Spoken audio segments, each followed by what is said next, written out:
Hey everybody, Paranormal Video Gamer here, and I wanted to give you guys an update on the progress of Millionaire City, the game that I actually saved a while back. I know a lot of people have watched that video, and I can't thank you guys enough for checking out that video and watching it and loving it as much as I did making it. So as you can see, this is Millionaire City. I've done some graphical updates. It's mostly like whenever you built a house, um, sometimes you build a house and it wouldn't show up on the screen. It would literally show empty land, and you go to you're thinking, oh, I got to build the house again. You go and build it, and it's not letting you build it, and that's because the game didn't recognize that you had built something there and it needed to show it. So I fixed that particular bug. As far as I could tell from all my playthroughs, I'm not having that problem anymore.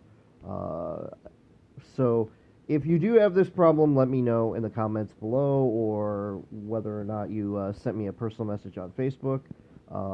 Let me know, and I'll gladly take a look at it and see if maybe there's something I just didn't see. I'm not used to programming whatsoever, so it may take me a week or two to get to it and fix it, but you shouldn't have any issue with the game in terms of that aspect for a while. I have not experienced that bug since then. I know a lot of people had experienced it, so I was able to figure out, like, okay, why is this not doing this and things like that. Again, I'm not used to programming. It takes me a little bit longer than probably the actual game designers did, because again, I'm not used to doing a lot of the programming that I have to do. It's a lot of line of code. If I had to take a guess, it's probably 150,000 lines of code just to fix certain things.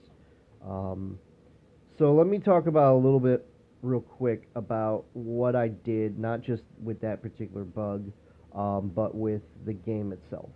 All right, so what I was able to do, again, I fixed the bug issue with the houses not being built, but they're still there on the screen. Um, I made the frame rate a lot faster. I took some unnecessary stuff out of the actual game itself. Um, there were a couple lines of code that just, as far as I could tell, made no sense whatsoever to be in there. So I actually took them out, and it's running at a much faster frame rate now. Before, I mean, it was very, very shaky. It's still somewhat shaky, but I think that's the normal part of the game, especially the way that it was programmed before I even thought about saving it. Um, One thing that I did want to tell everybody, the ads that pop up on the screen every once in a while. These are something that was programmed way before I was able to save the game. This is something that I'm going to have to probably look for, and it's one of these things where you have the line of code, you're looking at it, but it's all these little tiny numbers and stuff, and some of the numbers I don't even understand. I've actually had to look up a lot of these numbers and a lot of these programming codes that I've never come across before.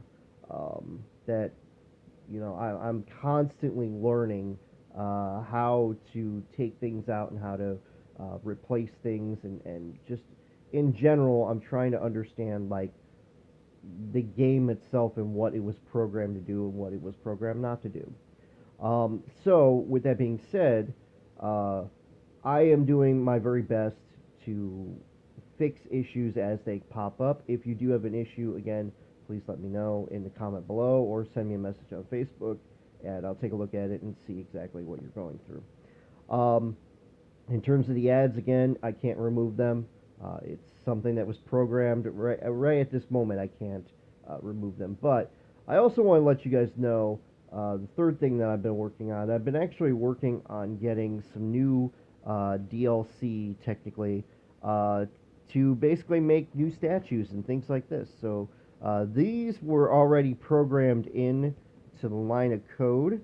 Uh, so what I want to do is actually want to make some new ones, and as you can see, I was able to get the speaker on the game. I was able to get that up and running like the old style Facebook one, where if you don't collect your rent after a certain amount of time, the speaker would pop up, and that person's rent would essentially disappear, and you're kind of screwed out of that. It's basically, the game's way of saying, "Screw you."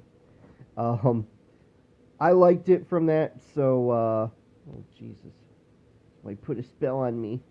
But yeah, I liked it. I thought it was kind of cool, and so what I wanted to do is I really wanted to make sure that that was working. But as you can see, it's working pretty good. I've got a couple of things that I still need to unlock. Um, Again, trying to fix the frame rate issues. That's something I'm probably going to have to deal with for a very long time. That's something that's probably going to be one of those things that I may have to deal with for a very, very long time. Um, and if you do buy gold, I'm going to tell you right now, again, I said this in the last video that I did. If you buy gold, it doesn't go to me. So if you spend money from Google Play on the gold, it does not go to me. It goes to a dead account. When they shut down the game, the account that was used, it was used by Digital Chocolate. Digital Chocolate sold the game to a different company, and this company did not take that account. They essentially put uh, pretty much a stop on that account when they took it over, and Digital Chocolate no longer exists. They are out of business. So if you use the gold and try to get gold, essentially you're paying 99 cents for gold that I don't get. So uh, don't use the gold function. It's unnecessary to use it for this game. I've disabled a lot of the gold stuff that you normally would buy. There were houses and stuff that you could buy with gold back in the day. I disabled that because basically the money goes to a dead account somewhere, and somebody probably has access to it, and it's not me. It's not anybody that's actually working on this project. It's somebody that has absolutely nothing to do with it, and they're probably counting the money that you're sending to them, and probably using it for God knows what. Um, so don't use the gold. Just play the game like normal. If you get a gold pop-up thing, just go no, because again, it doesn't work. It basically takes your money, and sometimes you'll get gold, and sometimes you won't. I will eventually be looking into removing this feature. Again, going through the line of code and everything. It's unfortunate though, because I don't know everything about this particular game and how it was programmed. It's one of these things where I have to learn as I'm going, and I am constantly looking for ways to disable certain things. And if I find it, it will be disabled. It will be taken out. And again, I'd like to do some DLC. I'd like to add some new stuff to the game, make it a lot more fun. I've had a couple people ask me if they can donate to getting the game up and running, or helping out with just in general with me, being able to do this particular project. If you'd like to help out, you could donate onto the Patreon, Paranormal Video Gamer. But again, it's not mandatory. It's not necessary. I'm just asking if people would like to donate, they can. You can also donate here on YouTube, or again, you can just subscribe. Same thing with Twitch, Paranormal Video Gamer. Subscribe on Twitch, subscribe here on YouTube, or follow me on Facebook, Paranormal Video Gamer. And thank you guys very, very much for watching this video. Hopefully, they answer some questions that you guys have about the game itself and what I was able to do in the update. So, okay. Thank you guys so much for watching, and I'll see you guys in the next video. Bye, everybody.